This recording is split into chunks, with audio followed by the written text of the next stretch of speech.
Hello everyone! I hope that you're all having a wonderful and blessed day today.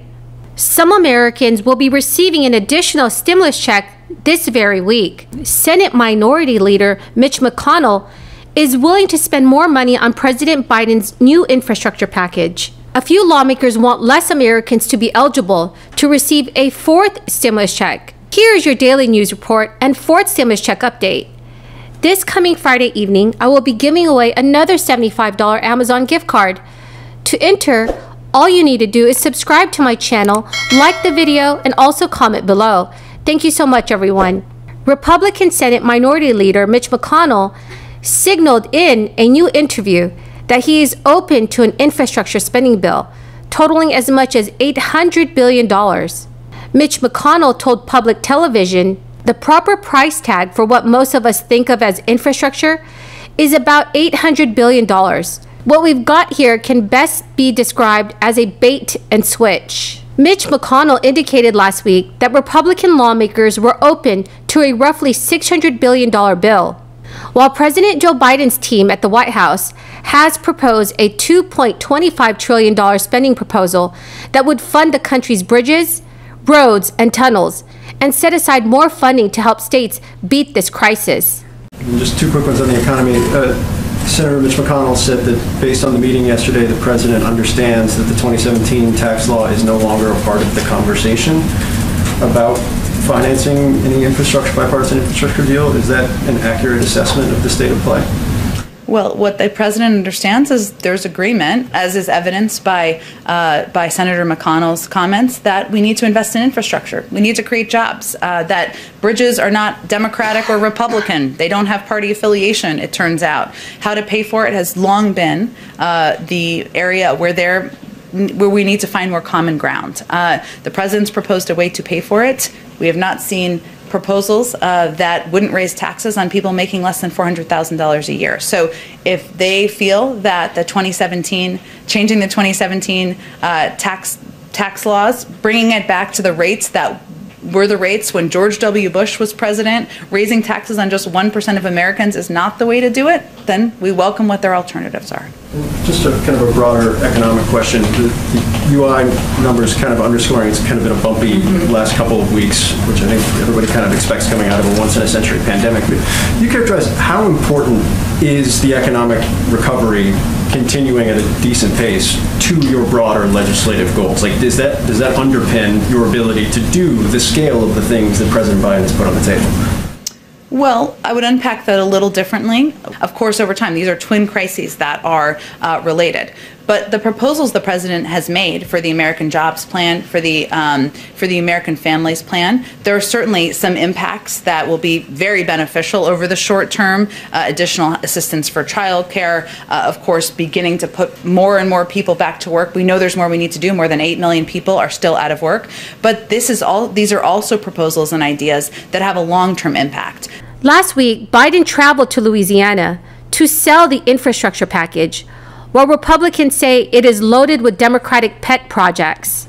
And while in Louisiana, President Biden said, "What I am proposing is badly needed and able to be paid for and still grow. Trickle down ain't working very well, man. We've got to build from the bottom up and the middle out. That's how we built America." In a recent interview, Mitch McConnell highlighted a proposal set forth by Republican Senator Shelley Moore Capito, totaling $568 billion, that Republicans have said is more focused and falls within a reasonable price range. So everyone, how much do you think the federal government should spend on the new infrastructure package? I would love to hear your thoughts. Please leave them in the comment section below. When introducing the plan, Senator Capito said, "This is something that Congress has done for many, many years together on a bipartisan basis. Our focus today is to say what our concepts are as Republicans about what infrastructure means, what our principles are in terms of pay-fors, and what to say to the president and his team and our Democrat colleagues. We are ready to sit down and get to work on this." This past Wednesday, President Biden hosted 4 top Senate and House leaders in the Oval Office in an effort to jumpstart discussions on steering an infrastructure measure through Congress. However, after that discussion, Mitch McConnell and GOP House Leader Kevin McCarthy made clear that there are a few key points on which they are unwilling to concede or compromise. Senate Republicans are not interested in revisiting the 2017 tax bill. I think the president and vice president understand that.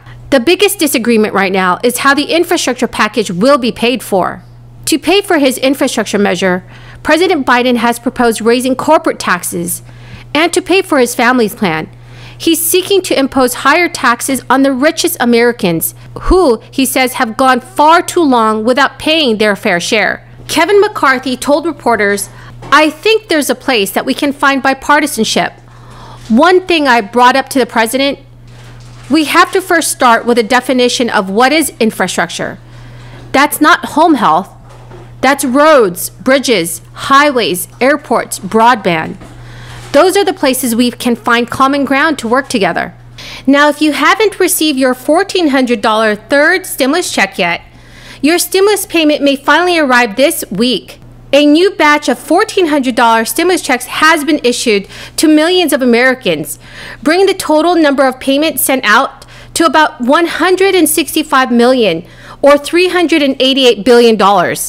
This marks the 9th set of payments since the $1,400 stimulus checks were authorized by Congress back in March. The new batch included more than 960,000 payments.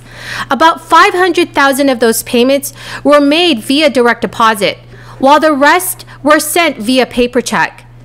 The payments included about 460,000 plus up payments worth more than $800 million to people who were due additional money once the IRS processed their 2020 tax returns. If you have not received your $1,400 stimulus check or the previous two $1,200 or $600 checks, you can still claim the money by filing a federal tax return. This year, the filing deadline has been extended to Monday, May 17th. However, the Internal Revenue Service has confirmed that those who choose to pursue an extension until October 15th will still be able to claim that money. If you have not filed a tax return in the past 2 years, doing so now can help the IRS process your stimulus check, so long as you are eligible for it. Democratic Senator Joe Manchin has already said that he opposes a massive stimulus bill and instead favors a smaller and more targeted bill. But if you receive SSI, Ssdi, RRB, VA, or survivor's benefits, it is very, very likely you will qualify to receive the next stimulus check. Many lawmakers have said that they want every American to receive a fourth stimulus check. The details are not finalized yet, so we will have to wait and see what they come up with. So that is the end of the video, everyone. I hope you found this video helpful today. If you have any questions or comments, please leave them in the comment section below. This coming Friday evening, I will be giving away another $75 Amazon gift card. To enter, all you need to do is subscribe to my channel, share and like the video, and also leave a comment below. Thank you so much, everyone, and have a very, very blessed day.